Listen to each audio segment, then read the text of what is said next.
Saudara, lemahnya kemampuan mengontrol emosi dan tekanan ekonomi dapat mendorong terjadinya kekerasan dalam rumah tangga. Simak ulasannya berikut ini.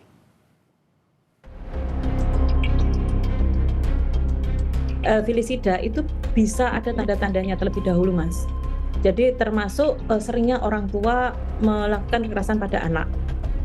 Anak nangis-nangis, dipukul dan lain sebagainya. Sebenarnya itu sudah salah satu ciri-ciri ataupun juga warning bahwa ini kalau nggak dihentikan tuh nanti bisa meninggal loh. Artinya semua ibu itu adalah orang yang sangat mulia ya, tidak akan mungkin melakukan itu. Nah, jadi kalau pertanyaannya kenapa, berarti ada tekanan dari luar yang membuat akhirnya dia keluar dari pola atau dari model dasarnya gitu ya.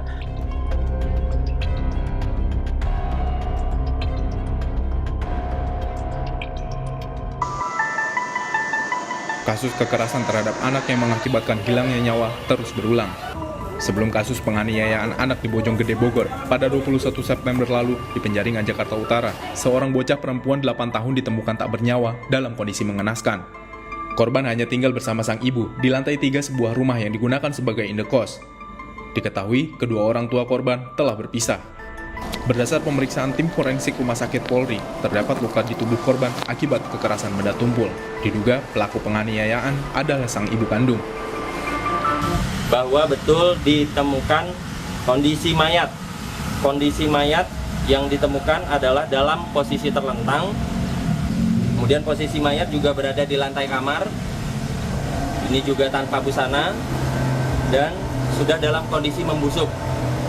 Kondisi kamar juga ditemukan dalam keadaan berantakan. Selesai sekitar pukul 04.00 WIB. Adapun yang dapat kami informasikan dari hasil olah TKP, identifikasi terhadap mayat. Identitas mayatnya perempuan, kemudian usianya sekitar 8 tahun. Kasus kekerasan dalam rumah tangga atau KDRT kerap menimpa anak-anak. Ironisnya, di antara para pelaku kekerasan adalah orang tua korban, baik orang tua kandung maupun orang tua tiri. Komisi Perlindungan Anak Indonesia atau KPAI menyebut, anak-anak merupakan kelompok paling rentan jadi korban kekerasan di dalam rumah.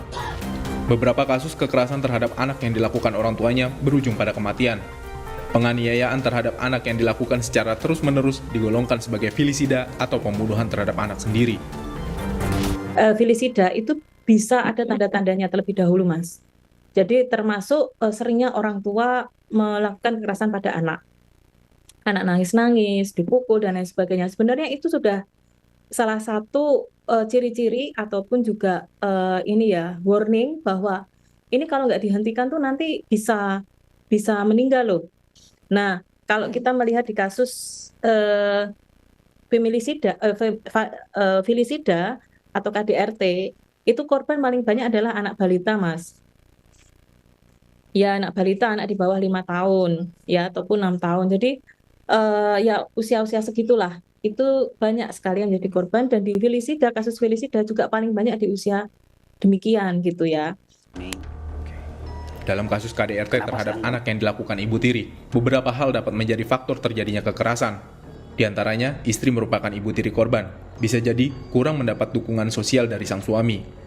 Dukungan dapat berupa memberi pengertian pada istri untuk selalu sabar merawat korban yang bukan anak kandungnya. Nah, kenapa anak-anak balita di bawah 6 tahun ataupun anak-anak balita ini sering menjadi korban kekerasan? Ya karena mereka belum paham bahwa ini kekerasan. Faktor itu kemudian juga kurangnya dukungan sosial, terutama dukungan sosial dari suaminya. Itu harusnya sebagai seorang suami dia memberikan bukan edukasi, istilahnya juga menenteramkan si istri, karena lebih susah loh menjadi ibu sambung daripada ibu kandung gitu ya. Karena sudah ada bayangan ibu sebelumnya, ataupun juga si ibu ini tidak merasa memiliki sejak dari lahir. Nah, itu lebih susah sebenarnya. Apalagi untuk keluarga kedua, bukan keluarga pertama. Sementara itu, pengamat sosial menilai, naluri seorang ibu pada dasarnya tak akan mampu menyakiti anaknya, kecuali ada persoalan kompleks yang mendorong seorang ibu melakukan hal di luar nalar. Selain karena ketidaksiapan orang tua membangun keluarga, baik secara usia maupun psikis, beberapa faktor lain dapat menyebabkan KDRT terhadap anak terus terjadi. Di antaranya, kondisi psikologis pelaku, kondisi emosi, hingga tekanan ekonomi dalam rumah tangga. Semua ibu itu adalah orang yang sangat mulia ya, tidak akan mungkin melakukan itu.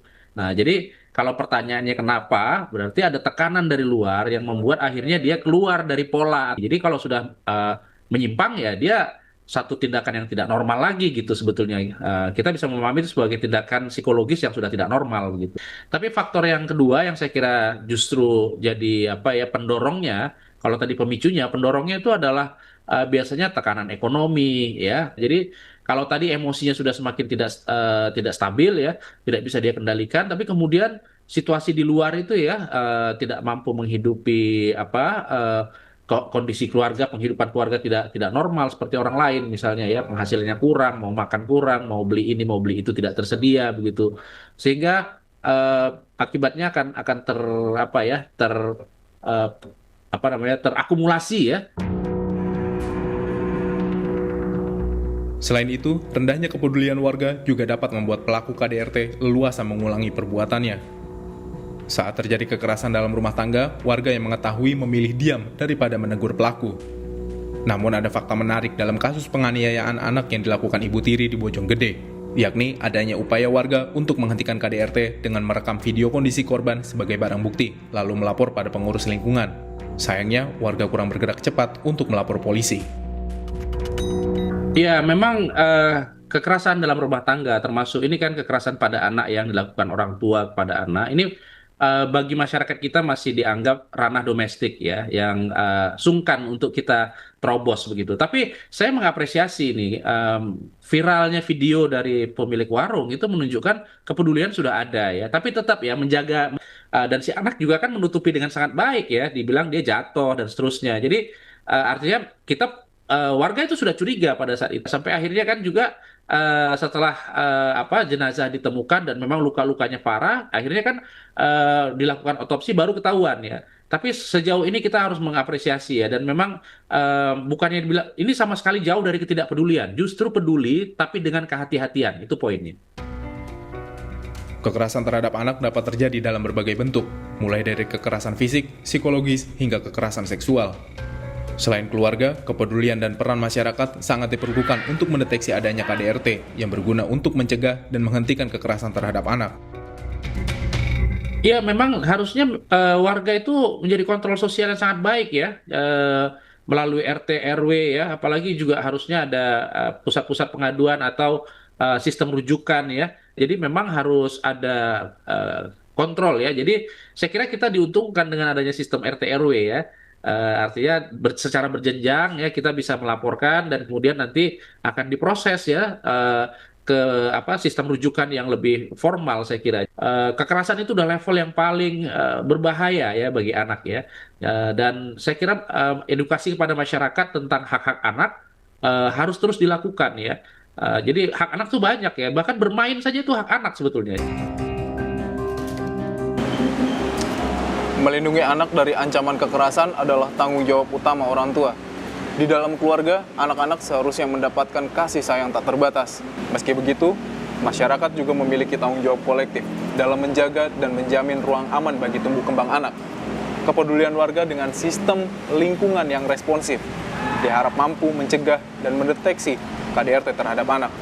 Argan Anjani, Jonathan, sampai jumpa.